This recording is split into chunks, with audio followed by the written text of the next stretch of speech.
क्या हिंदू ब्राह्मण थे असदुद्दीन ओवैसी के पूर्वज? 15 मिनट पुलिस को हटा लो तो हम बता देंगे कि किसमें कितना दम है। उनके आदेश पर रजाकारों ने हिंदुओं के भैरनपल्ली गांव पर हमला कर दिया था।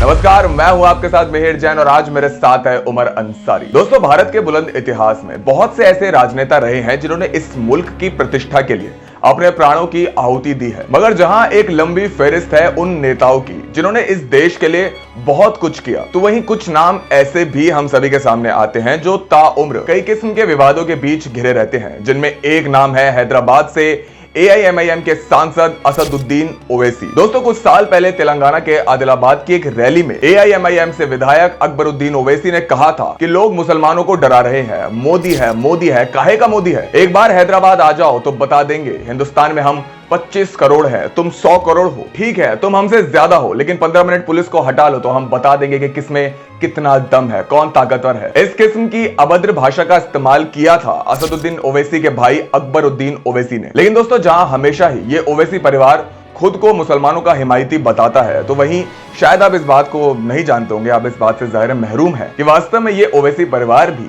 शायद एक हिंदू घराना था। दैनिक भास्कर की एक रिपोर्ट के मुताबिक एक जमाने में हैदराबाद में समरकंद से आए आसफ जहां की वंशावली का राज था। यह हुकूमत निजामी हुकूमत कहलाई। सन 1911 में इसी वंश के आसफ जहां मुसव्वरुल मुल्क सर मीर उस्मान अली खान ने हैदराबाद रियासत की गद्दी संभाली। हैदराबाद रियासत के एक शख्स बहादुर यार जंग ने अपने कुछ साथियों के साथ मिलकर मुसलमानों का एक बड़ा ही महत्वपूर्ण संगठन खड़ा किया। इसका नाम मजलिस-ए-इत्तेहादुल मुस्लिमीन यानी कि MIM रखा गया। इसका मकसद हिंदुस्तान में मुसलमानों को अपनी बात रखने के लिए एक मंच देना था, एक किस्म का स्टेज देना। दोस्तों, गौरतलब है कि 1944 में MIM बनाने वाले बहादुर यार जंग की अचानक मौत हो गई थी। कहा जाता है कि उन्हें जहर देकर मारा गया था। ये किस्म की राजनीति थी उस जमाने में। इसके बाद MIM संगठन का नेतृत्व कासिम रजवी के पास चला गया था। दरअसल निजाम ने आम लोगों की एक सेना बना रखी थी जो जरूरत पड़ने पर हथियार उठा सके। कासिम रजवी इन्हीं रजाकारों के मुखिया थे। इतिहासकार मोहम्मद नूरुद्दीन खान के मुताबिक अगस्त 1948 में रजवी के आदेश पर रजाकारों ने हिंदुओं के भैरनपल्ली गांव पर हमला कर दिया, जबकि 118 लोगों को बेरहमी से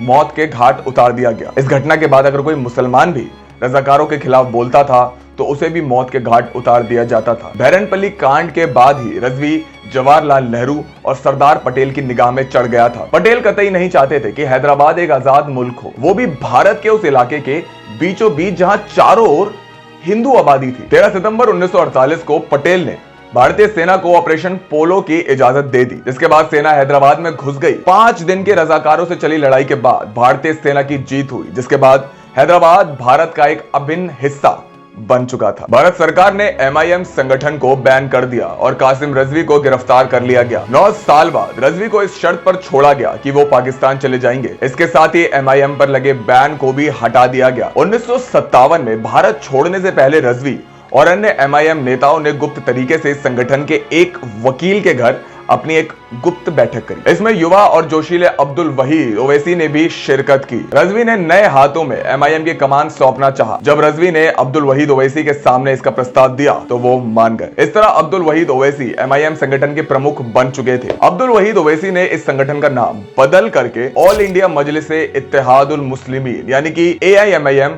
रख दिया गया। लेकिन दोस्तों, अब सवाल ये उठता है कि क्या वास्तव में ओवैसी के पूर्वज हिंदू ब्राह्मण थे? इस बात में कितनी सच्चाई है? जुलाई 2021 में राज्यसभा सांसद प्रोफेसर राकेश सिन्हा ने दावा किया था कि 4 पीढ़ी पहले तक, गौरतलब है दोस्तों कि 4 पीढ़ी पहले तक असदुद्दीन ओवैसी के पूर्वज हैदराबाद के हिंदू ब्राह्मण थे। धर्म बदलने के बाद वे मुस्लिम बने। दोस्तों, गौरतलब है कि कुछ महीनों पहले अगस्त 2023 में जम्मू कश्मीर के नेता गुलाम नबी आजाद ने भी कहा था कि भारत में पैदा हुआ प्रत्येक व्यक्ति, चाहे वो किसी भी समुदाय से हो, स्वाभाविक रूप से हिंदू है। सोशल मीडिया पर भी कुछ लोगों ने दावा किया कि असदुद्दीन ओवैसी के दादा अब्दुल वहीद का नाम तुलसीराम दास था। इस्लाम कबूल करने से पहले वे एक हिंदू ब्राह्मण थे और उन्होंने अपना धर्म बदल लिया था। लेकिन दोस्तों, अब आइए गौर फरमाया जाए कि आखिर असदुद्दीन ओवैसी इस कद्र विवादों में क्यों घिरे रहते हैं। और भी ऐसे मुस्लिम स्कॉलर्स और भी ऐसे मुस्लिम नेता है भारत में, लेकिन ओवैसी ही क्यों? साल 2018 में एक बेहद ही शर्मनाक घटना घटी थी, जहां महाराष्ट्र के लातूर में एक जनसभा को संबोधित करते हुए ओवैसी ने कहा था कि संविधान में कहीं भी नहीं लिखा है कि किसी को भारत माता की जय बोलना है। उन्होंने कहा था कि अगर आप मेरे गले पे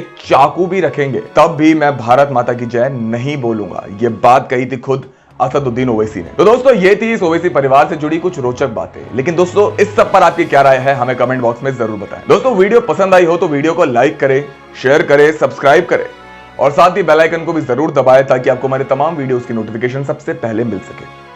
उमर अंसारी के साथ मिहिर जैन, कथा।